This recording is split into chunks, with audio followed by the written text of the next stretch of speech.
j'allais bientôt mourir, je leur ai dit même si je meurs, c'est pas grave, je serai avec Dieu. Et là, Auprès de Dieu. j'étais musulman justement avant. Ah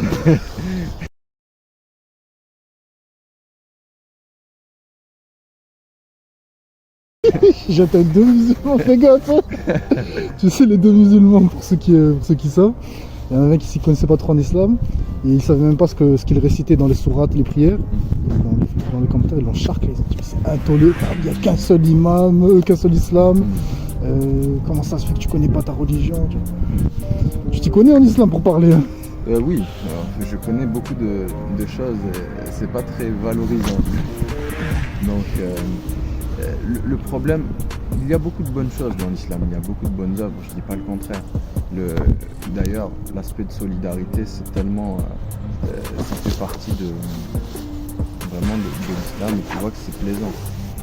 Mais le problème déjà, c'est que même avec toutes ces bonnes œuvres, tu ne peux pas arriver devant Dieu le jour du jugement dernier. C'est les hasanat.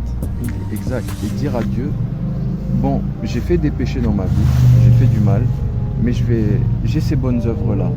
C'est comme si tu faisais un crime ou un délit sur terre.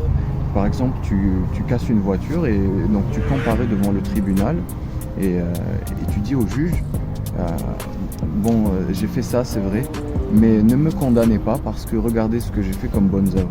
Là, vous allez leur montrer toutes les bonnes œuvres que vous avez faites. Mais il va vous dire, le juge, c'est très bien ce que tu as fait comme bonnes œuvres. Mais moi, je suis là pour juger ton crime. Et la Bible nous dit que tous ont péché et sont privés de la gloire de Dieu. Depuis qu'on est né, en fait, on a tellement péché, nos péchés sont tellement nombreux. Péché originel, c'est catholique, ça. On a hérité du péché d'Adam aussi, c'est vrai, mais aussi, on a péché aussi de nous-mêmes. On ne peut pas tout mettre sur Adam. Exact. Et donc on est responsable devant Dieu et on est coupable. Un péché serait suffisant pour nous valoir une éternité en enfer. Parce que c'est celui qui brise une des lois et est coupable de les avoir toutes brisées. C'est pourquoi? Parce qu'on pêche contre un Dieu infini. Saint, 3 fois saint. Et quand on pêche contre un Dieu infini, forcément la sentence est infinie.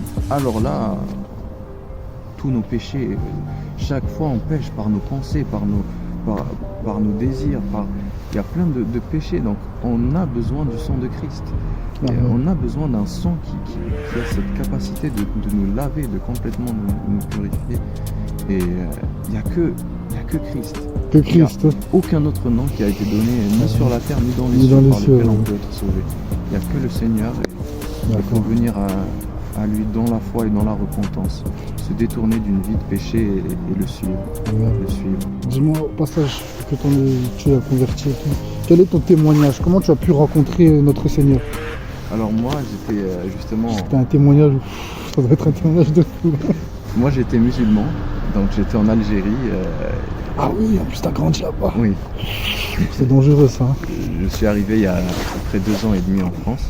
Mais donc j'étais pendant des années en Algérie et j'avais une maladie rare, très rare. On appelle ça la dyskinésie ciliaire primitive. Donc les médecins ont dit à mes parents que j'allais mourir environ à l'âge de 12 ans. Et donc après ça, évidemment, mes parents, ils étaient tristes, ils ont tout fait pour essayer de me guérir. Je suis allé dans des hôpitaux, j'ai été suivi par des spécialistes. Ils ont tous dit qu'on peut juste alléger les symptômes de cette maladie, mais on ne peut rien y faire. C'est une maladie qui va progresser et qui va prendre la vie de votre fils très vite. Donc on a diagnostiqué ça à l'âge de... Pas diagnostiqué, mais ils ont dit qu'à l'âge de 10 ans, qu'il me resterait juste 2 ans à vivre. En gros, à 12 ans, ça serait fini. Et donc, ils ont tout essayé, mes parents, en termes de médecine. Ça n'a pas marché. Ça n'a pas marché du tout. Même ils ont essayé de m'amener en France, mais ils ont dit que ça ne servait à rien. Et donc, ma mère était tellement désespérée qu'elle s'est dit bon, je vais aller dans les mosquées. Donc on allait chez des imams, on me faisait des ruqya. Oui. Voilà, pour dire à Dieu, voilà, guéris mon fils. Et doua aussi, doua aussi. Donc j'ai fait tout ça pendant pas mal de temps, vraiment, mais ça n'a pas changé. Après, ma mère, dans un élan de désespoir, après avoir tout épuisé, elle a fait quelque chose aussi qui ne devrait pas se faire normalement. Elle est partie chez ce qu'on appelle de la magie noire. Ah oui, oui. J'ai dormi avec une amulette de scorpion, évidemment ça n'a rien donné. D'ailleurs, d'après ce que je me rappelle, je faisais beaucoup de cauchemars en ces moments-là.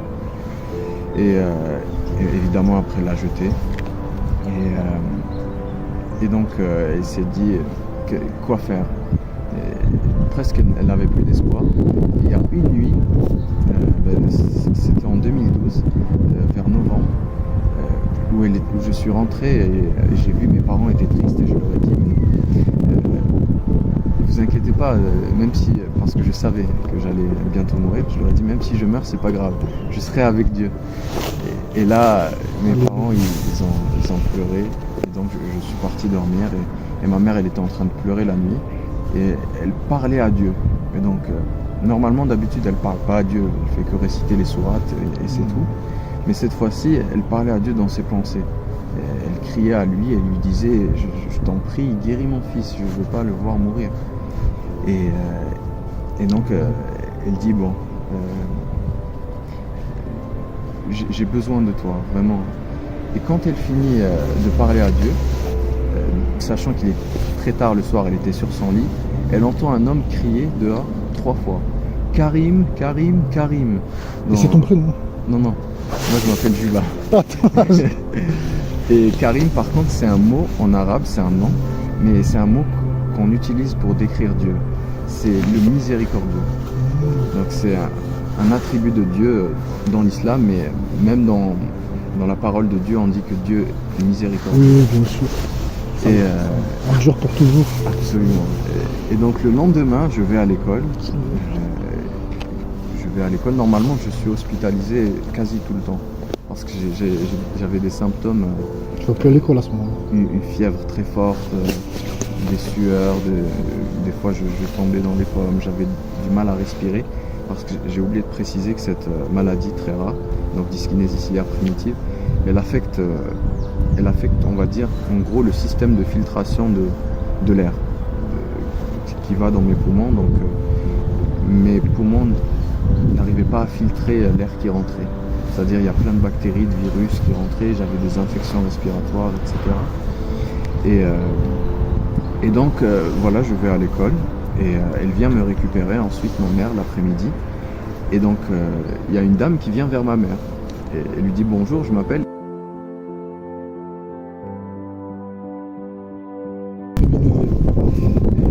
Et donc elle dit à ma mère, voilà mon fils a un anniversaire bientôt, donc est-ce que tu veux que ton fils vienne?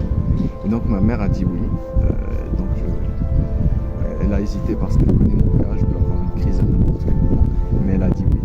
Et donc je suis allé à son anniversaire et donc j'ai fait l'anniversaire, ça s'est bien passé. Ensuite on a fini et donc chaque parent est venu ramener son enfant et à un moment tous les parents étaient en train de parler entre eux.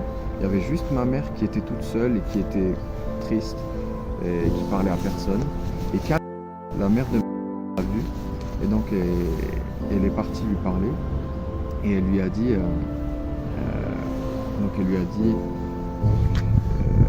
et donc voilà, je suis allé à, donc elle lui a parlé, elle lui a dit ma mère, pourquoi ça se voit que tu es triste, pourquoi? Donc ma mère elle lui explique ma situation et elle lui dit je suis la femme d'un pasteur.